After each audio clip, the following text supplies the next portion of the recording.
Panmunjom, Korea. The 21st of August, 1976. At 7 in the morning, a convoy rolls into the most heavily fortified strip of land on Earth. 23 vehicles, 64 South Korean Special Forces, 27 helicopters.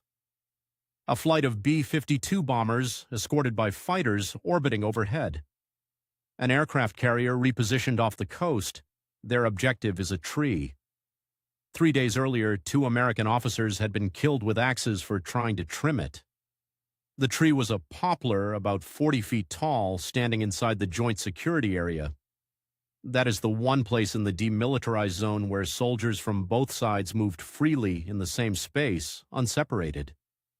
The poplar had grown across the sight line between a United Nations observation post and a checkpoint it was supposed to be watching. In summer, the leaves blocked the view entirely. On the 18th of August, a work detail went out to cut the branches back. 11 men, 5 of them Korean workers with axes, supervised by Captain Arthur Bonifas and Lieutenant Mark Barrett. North Korean soldiers arrived and told them to stop.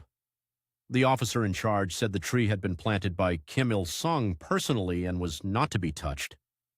When the trimming continued, he removed his watch, wrapped it in a handkerchief, and put it in his pocket.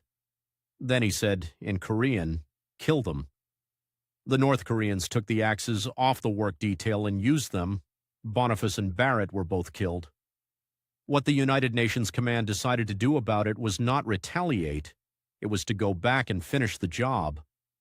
Operation Paul Bunyan was designed so that cutting down one tree would be visibly, unmistakably backed by the ability to start a war. 16 combat engineers with chainsaws did the actual work. Everything else was there to be seen. Artillery was ranged. Nike Hercules missile batteries went to alert. Fighter squadrons flew visible patterns. The B-52s came from Guam at an altitude specifically chosen to be tracked on North Korean radar. The South Korean Special Forces were reportedly carrying claymore mines strapped to their chests and made a point of demonstrating their martial arts in front of the guard posts while the engineers worked. The North Koreans watched. About 150 of them arrived, set up machine guns, and did nothing. The tree came down in 42 minutes.